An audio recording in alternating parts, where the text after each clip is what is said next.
One day, Thomas was at the quayside of a small village. Fish were being loaded into his cars. The work took a long time. The fishermen were using old equipment, and Thomas was worried. I'm going to be late for Henry at the docks. He won't like this. Please hurry up and... Thomas was rudely interrupted.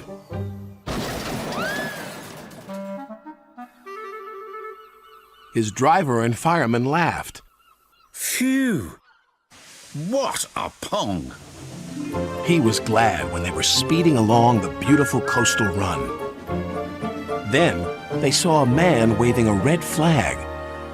What's the matter now? High tides are damaging the track, reported the man. I've marked the spot. We'll go and inspect, said the driver.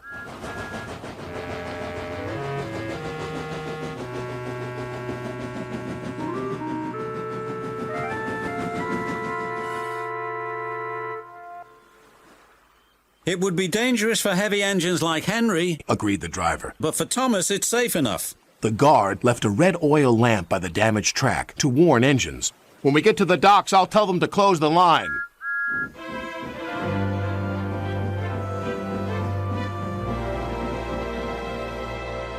Henry was waiting for Thomas's cars.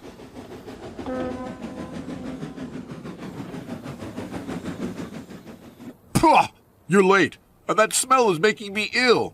I can't help it, it's the fish, replied Thomas. And there's danger on the rails, that's why we're late. Ha! You're the only danger on the rails, Thomas. Now stop wasting time and get your cars hitched to my train.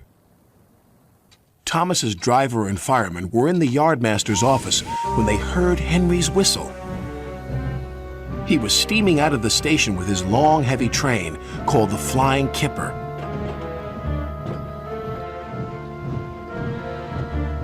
What route is Henry taking tonight? Asked the driver. The coastal run, it's the quickest.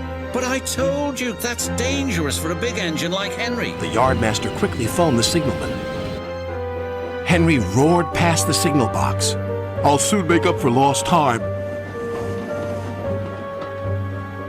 The signalman couldn't hear the warning. By the time he did, Henry was far away in a cloud of steam. But when Henry reached the coastal track, his hopes for a fast run were dashed. Fog floated everywhere. I can't see, cried Henry, nor could his driver.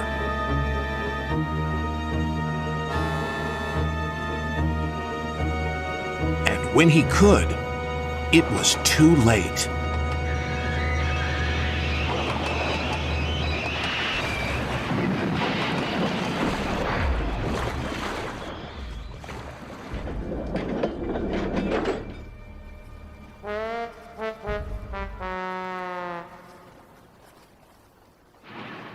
As soon as the tide was high enough, Henry was craned out of the water.